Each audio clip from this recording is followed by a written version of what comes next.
Salam, saya mau bertanya apakah negara Israel sekarang adalah yang dinubuatkan dalam Alkitab? Yeskiel pasal 36 sampai 37 sudah digenapi oleh negara Israel sekarang atau negara Israel sekarang adalah negara politik hasil pemberian PBB? Terima kasih. Ya, begini ya, memang sejarah Israel itu kan panjang. Sejarah Israel itu panjang, mereka setelah dibawa oleh Musa, diselamatkan melalui Musa di tanah Mesir, lalu mereka harus mengembara di padang gurun, lalu masuk ke tanah Kanaan dengan sejumlah peperangan, mereka lalu akhirnya menjadi sebuah kerajaan. Ya, raja pertama Saul, raja kedua adalah Daud, lalu raja ketiga adalah Salomo. Nah, setelah Salomo mati, lalu terjadilah perpecahan kerajaan. Menjadi kerajaan utara dan selatan, kerajaan Israel dan kerajaan Yehuda. Kerajaan Israel itu ibu kotanya di Samaria, kerajaan Yehuda ibu kotanya di Yerusalem. Lalu kerajaan Israel itu ada 10 suku, kerajaan Yehuda 2 suku.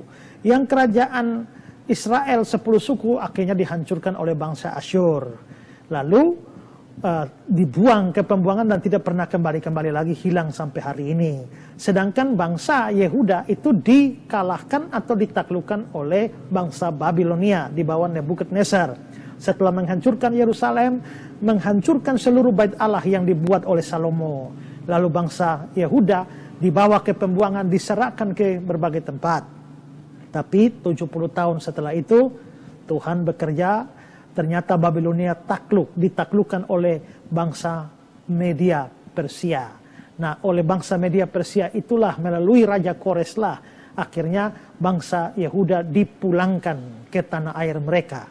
Setelah dipulang ke tanah air mereka, mereka mulai bangun lagi bait Allah yang kedua zaman Esra Nehemia. Sampai terjadi pemulangan sampai 3 kali. Dipimpin pertama oleh Zerubabel, kedua oleh Esra, ketiga oleh Nehemia. Dan lalu akhirnya mereka mendiami kembali tanah air mereka.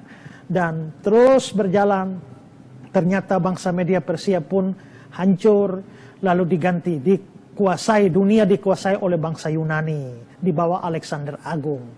Maka dunia dikuasai, termasuk bangsa Yahudi pun dikuasai oleh orang-orang Yunani.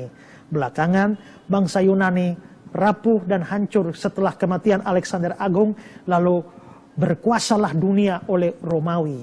Nah, Romawi berkuasa dan pada saat Romawi berkuasa itulah Yesus lahir. Yesus lahir, makanya ada Raja Herodes, Pontius Pilatus.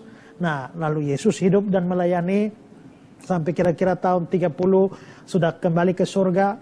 Orang Yahudi terus berjalan sampai mereka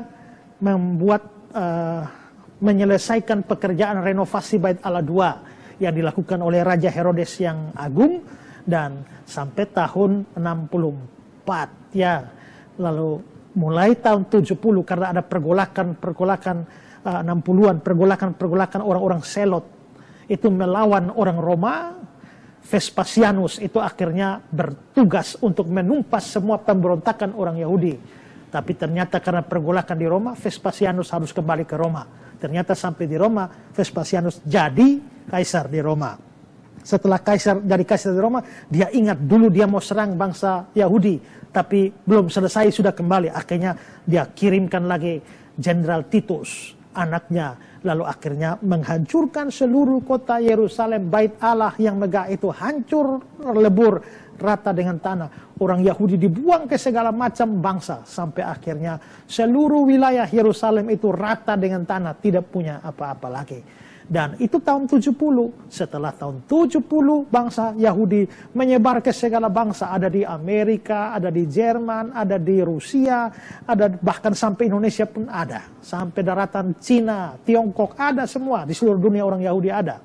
Nah, tapi orang-orang Yahudi itu mengalami berbagai macam aniaya, diusir sana, diusir sini. Nah, sampai akhirnya mereka peristiwa Holocaust di mana mereka dibantai secara mengerikan oleh bangsa Jerman dan juga bangsa-bangsa yang lain. Lalu akhirnya mereka mulai mencoba melalui Theodor Herzl, mereka berusaha mendirikan Sionisme yang menginginkan suatu tempat tertentu untuk menjadi suaka bagi bangsa Yahudi. Pilihannya dua, yaitu Argentina ataukah kembali ke wilayah Palestina. Nah, pilihlah Palestina, tapi Palestina itu sudah ada orangnya, orang-orang Palestina sudah ada di sana. Nah, tapi mau kembali, tanah itu sudah dipunyai orang, tapi itu tanah air mereka. Melalui lobi-lobi para petinggi Yahudi di dunia, juga terkait dengan Inggris, karena Inggris yang berkuasa atas tanah Palestina setelah Perang Dunia Kedua, ketika negara Ottoman Turki itu dihancurkan. Ottoman Turki dihancurkan oleh Inggris, menang, maka Turki itu harus menyerahkan semua wilayahnya termasuk Palestina. Nah, sekarang Palestina didapat dan lobi-lobi Yahudi akhirnya membuat PBB, ya, di bawah PBB dan juga Inggris itu menyerahkan pembagian wilayah Palestina itu kepada bangsa Yahudi. Akhirnya bangsa Yahudi kembali kepada pembuangan mereka, dari pembuangan mereka dari berbagai macam penduduk dunia pergi ke Palestina. Ternyata bangsa Palestina sudah ada. Maka begitu mereka mendeklarasikan kemerdekaannya, langsung terjadi perang yang besar. Liga-liga Arab, ya, itu perang melawan bangsa Israel, tapi ternyata Israel mampu mengalahkan mereka, dan Israel hidup hari-hari itu dalam peperangan-peperangan. Misalnya seperti perang Suez, perang 6 hari, ya, lalu perang Yom Kippur, semua itu. Tapi akhirnya semua Liga Arab tidak bisa memenangkan pertarungan melawan Israel, dan akhirnya Israel merdeka sampai dengan hari ini, dan makin lama makin menguasai wilayah itu, dan konflik berkepanjangan sampai hari ini dengan bangsa Palestina. Itu kira-kira sejarahnya panjang. Saya tulis buku sejarah Israel dulu, kini, dan nanti. Itu kira-kira 1.500 halaman buku, ya. Itu saya hanya kasih ringkasannya kira-kira begitu. Tapi yang menjadi persoalan adalah kembalinya mereka menjadi suatu bangsa atau satu negara. Ya, katakanlah memang ada campur tangan PBB. Ada campur tangan PBB, tapi kita juga harus mengerti bahwa secara manusia mungkin ada campur tangan PBB, ada juga campur tangan terutama jasa Inggris. Karena Inggris yang memenangkan pertarungan melawan Ottoman Turki, akhirnya menguasai Palestina dan diserahkan kepada bangsa Yahudi.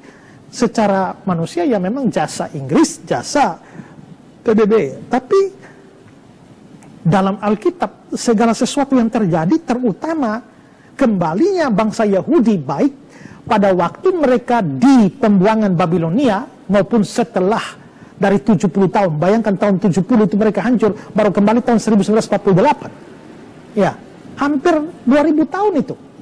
Ya, itu tidak bisa tidak adalah pekerjaan Tuhan, campur tangan Tuhan. Dan ayat-ayat banyak yang mengatakan bahwa itu semua peristiwa-peristiwa baik kembalinya mereka pertama dari Babilonia maupun juga sekarang ketika mereka menjadi negara modern, itu semua karena pekerjaan Tuhan.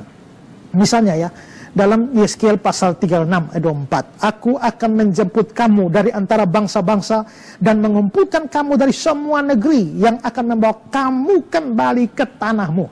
Aku membawa kamu kembali ke tanahmu. Terlepas dari PBB terlibat, Inggris terlibat, tapi aku yang membawa kamu kembali ke tanahmu. Itu kan berarti Tuhan.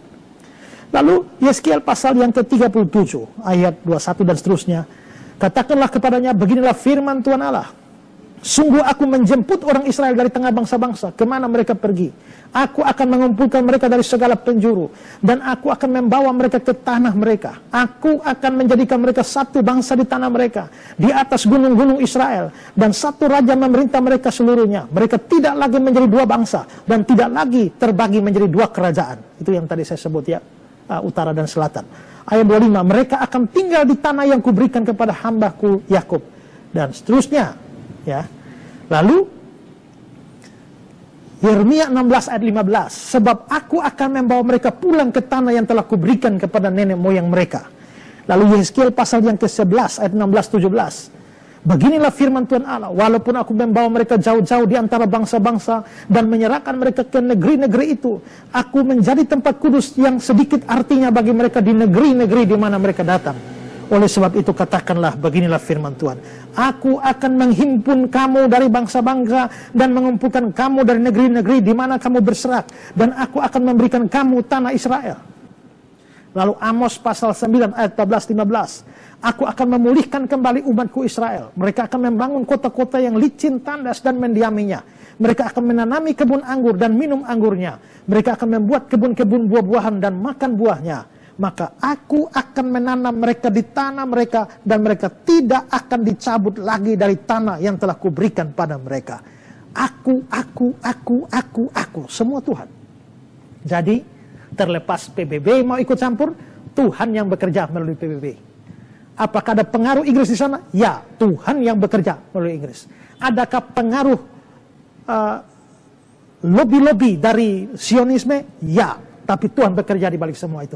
Apakah ada pengaruh Theodor Herzl di situ? Ya, tapi Tuhan mempengaruhi semua itu. Perdana Menteri Inggris, Tuhan terlibat semua itu. Jadi, dari sudut pandang Allah, kita boleh percaya bahwa Allah lah yang membawa mereka setelah hampir 2000 tahun hilang mengembara di seluruh penjuru dunia ini, tapi kembali menjadi satu bangsa, satu negara yang berdaulat di dunia ini. Itu pekerjaan Tuhan. Ya.